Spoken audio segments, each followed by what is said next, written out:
Today we're going to show you how to take off makeup super easily using jojoba or apricot oil. It's really great to use oil to take off makeup because it works so well.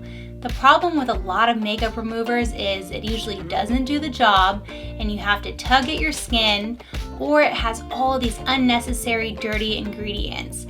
With jojoba or apricot oil, you're actually feeding your skin while you're taking off the makeup.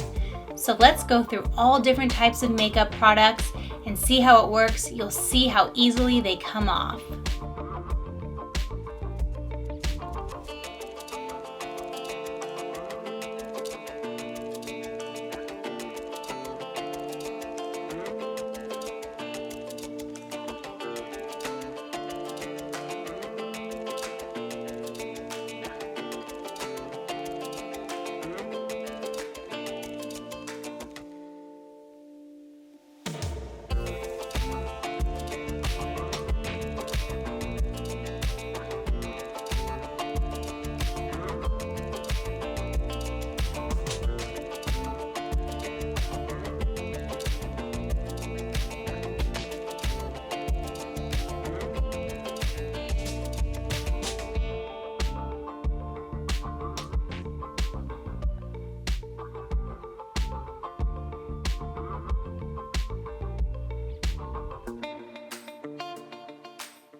How cool and easy was that?